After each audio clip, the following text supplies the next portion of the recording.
Guys जावा course के अंदर हम कंडीशन स्टेटमेंट्स को कवर कर रहे हैं। कंडीशन स्टेटमेंट्स में अभी तक हम इफ एल्स को डिटेल के साथ देख चुके हैं। तो गाइस दूसरी कंडीशन स्टेटमेंट में हम देखेंगे कि हम स्विच केस को किस तरह से यूज कर सकते हैं। तो स्विच केस को यूज करने के लिए आप चाहें तो सेपरेट क्लास भी बना सकते हैं, नहीं तो आप इस कंडीशन की क्लास में भी स्विच केस को यूज कर सकते हैं। लेकिन फिर भी बेटर है कि हम एक न्यू क्लास बना लेते हैं ताकि चीजें मिक्सअप ना हो जाएं और आपको सही से स्विच केस की समझ आ जाए। तो सिंपली मैं इस क्लास का नाम भी स्विच केस ही रख देता हूं और सिंपली इसको एंटर कर देता हूं। तो गाइस इस क्लास के लिए भी मुझे मेन मेथड चाहिए, तो psvm मैं यहाँ पे लिखूंगा और मेन मेथड हमारे पास आ गया है। तो गाइस स्विच केस भी एक कंडीशन स्टेटमेंट है, लेकिन switch case if else condition से डिफरेंट है। गाइस यहाँ पे क्लास का नाम मैंने कीवर्ड ही रख दिया है, तो इससे प्रॉब्लम हो सकता है। तो मैं स्विच केस पे आऊंगा, राइट क्लिक करूंगा और इस क्लास का मैं नेम चेंज करूंगा। रिफ्रैक्टर पे आऊंगा और ऊपर जाऊंगा रीनेम पे।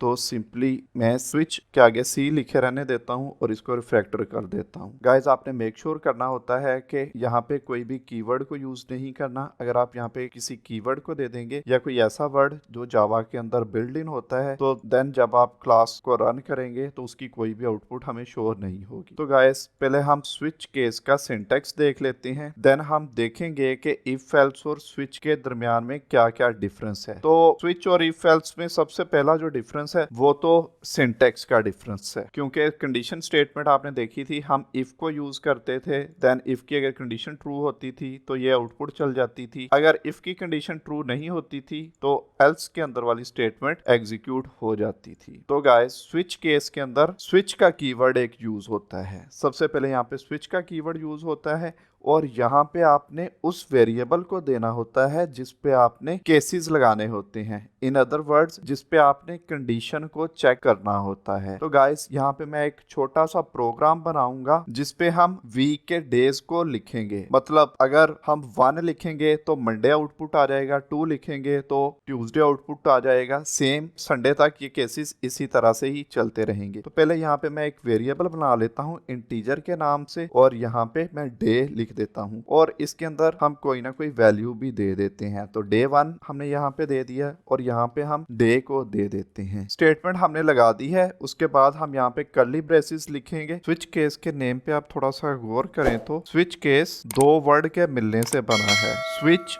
और केस ये दोनों वर्ड्स कीवर्ड्स हैं। स्विच को अभी तक हमने यूज कर लिया है, तो अब बारी आती है केस की। स्विच के अंदर हम मल्टीपल केसेस को यूज कर सकते हैं। केसेस यहाँ पे हम 1 2 3 4 की फॉर्म में भी दे सकते हैं, ए बी सी डी की फॉर्म में भी दे सकते हैं। तो यहाँ पे हमारी डाटा टाइप इंटीजर है, तो यहाँ पे हम केस भी इंटीजर के अंदर ही देंगे। तो यहाँ पे अगर हम 1 को लिखते हैं तो देन यहाँ पे क्या प्रिंट होना चाहिए। गाइस यहाँ पे आपने कुछ इस साइन को यूज करना है, डबल डॉट्स को, और जहां पे हमारा केस एंड होगा वहां पे हम ब्रेक यूज करेंगे।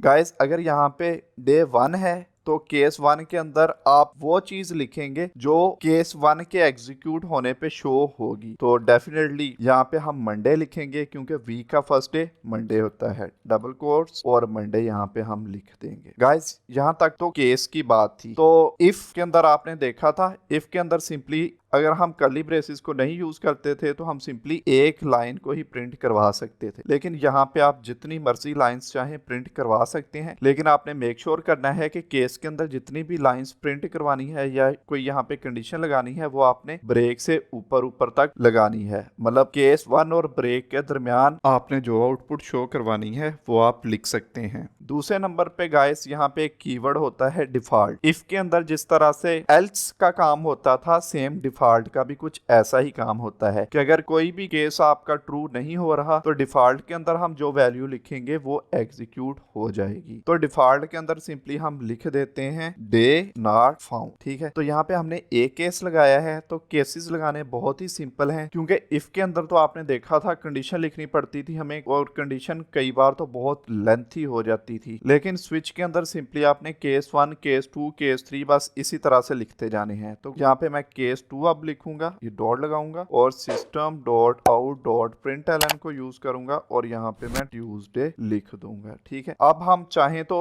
इन सभी केसेस को डुप्लीकेट कर सकते हैं। मैं कॉपी पेस्ट इनको कर रहा हूँ, अब control D D D. Guys अगर हम केसेस के नेम सेम रखेंगे तो हमारे पास एरर शो होगा। तो यहाँ पे केस 3 है तो यहाँ पे हम वेडनेसडे लिख देंगे और यहाँ पे हमें केस 4 लिखना पड़ेगा। देन ही हम यहाँ पे थर्सडे लिख सकते हैं, थर्सडे लिख दिया। और यहाँ पे हमें फ्राइडे चाहिए, फ्राइडे लिख देंगे। और यहाँ पे केस भी हमें चेंज करना पड़ेगा, 5 लिखेंगे और यहाँ पे हम 6 लिख देते हैं और यहाँ पे हमारे पास सैटरडे आ जाएगा। एक और हमें डे चाहिए तो इसी को हम कॉपी करेंगे और नीचे करवा देंगे पेस्ट कुछ इस जगह पे। और 7 केस के अंदर हमें संडे चाहिए। ठीक हो गया स्टूडेंट्स, तो केसेस हमने लिख लिए हैं। तो अब हमने इन केसेस को एग्जीक्यूट करवाना है। मेन पे आएंगे, एडिट कॉन्फ़िगरेशन, यहाँ पे हम आएंगे, हमने स्विच सी वाली क्लास को सिलेक्ट करना है, ओके करेंगे और यहाँ से ओके कर देंगे। और अब हम इस प्रोजेक्ट को रन करेंगे। प्रोजेक्ट को जैसे ही मैंने रन किया है तो यहाँ पे देख सकते हैं मंडे आउटपुट आ रही है। गाइस इफ एल्स कंडीशन के अंदर हम कंप्लीट कंडीशन लिखते हैं, देन वो कंडीशन ट्रू होती है तो देन ही आउटपुट शो होती है। गाइस यहाँ पे हम बता देते हैं कि किस केस ने ट्रू होना है, मतलब हम पहले ही बता देते हैं कि किस आउटपुट ने ट्रू होना है, तो वही आउटपुट ट्रू हो करके हमारे पास आउटपुट आ जाती है। अब गाइस मैंने प्रोग्राम को रन किया है तो यहाँ पे आप देख सकते हैं Tuesday, Wednesday, Thursday, Friday, Saturday, Sunday, ये सभी केसेस की आउटपुट आ गई है। ये मैंने जानबूझ के ऐसा किया है क्योंकि मैं ब्रेक की इंपॉर्टेंस आपको समझाना चाह रहा हूँ। तो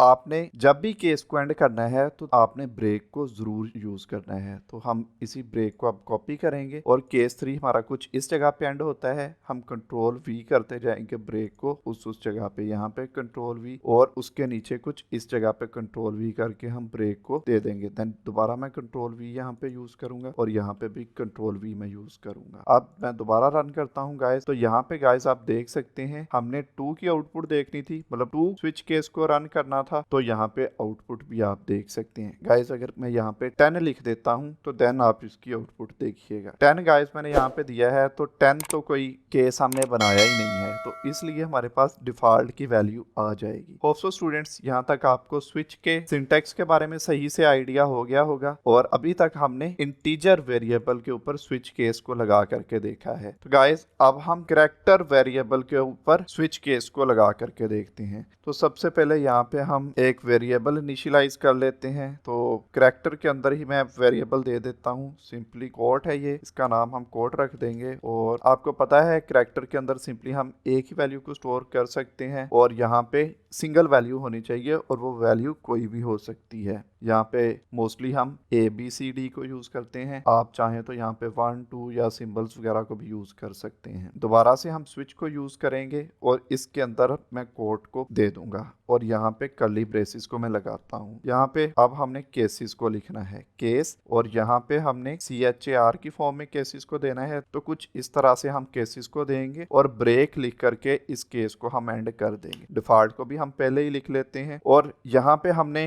अपने कोड को प्रिंट करवाना है, system dot out dot println. Guys आप यहाँ पे जो भी कोड चाहे लिख सकते हैं, लेकिन यहाँ पे मैं लिखने वाला हूँ everything starts with the dream. ये मैंने पहले ही कॉपी किया हुआ था तो सिंपली मैंने इसको यहाँ पे पेस्ट कर दिया है। एक और मुझे यहाँ पे केस चाहिए तो मैं इसी कोड को ही डुप्लीकेट कर लेता हूँ, कंट्रोल डी को प्रेस करके। दूसरा केस यहाँ पे मैं बी को रख लूंगा और यहाँ पे मैं कोड को चेंज कर दूंगा क्योंकि ऊपर भी सेम आउटपुट आ रही है। तो यहाँ पे मैं लिख देता हूँ everything begins with the thought, कि हर चीज सोच से ही स्टार्ट होती है। तो गाइस अगर हम डिफॉल्ट को नहीं भी लिखेंगे, मतलब डिफॉल्ट के अंदर कोई भी वैल्यू नहीं लिखेंगे, तो तब भी ये प्रोग्राम रन हो जाएगा। उससे पहले मैं इस कोड को कमेंट कर देता हूँ, कंट्रोल फ्रंट स्लैश को प्रेस करके। अब मैं दोबारा रन कर लेता हूँ इस क्लास को। तो गाइस यहाँ पे आप देख सकते हैं कि एक एक्स्ट्रा ब्रैकेट थी, उसको मैंने रिमूव कर दिया, एरर भी रिमूव हो गए हैं। तो यहाँ पे आप देख सकते हैं कोड ए को हमने सेलेक्ट किया है तो उसके अंदर जो भी आउटपुट थी वो शो हो गई है। अब यहाँ पे अगर मैं बी लिख देता हूँ तो देन इसकी आप आउटपुट देखिएगा। तो गाइस यहाँ पे आप देख सकते हैं everything begins with the thought, और यहाँ पे अगर हम एच लिख देते हैं या कोई और वैल्यू लिख देते हैं तो देन इसकी आउटपुट आप देखिएगा यहाँ पे कुछ भी शो नहीं हो रहा। अगर आप यहाँ पे कुछ ना कुछ देखना चाहते हैं तो देन डेफिनेटली डिफॉल्ट के अंदर आपको वैल्यू देनी ही पड़ेगी। लेकिन अगर आप डिफॉल्ट नहीं भी लिखेंगे तो आपको कोई एरर नहीं शो होगा, आपका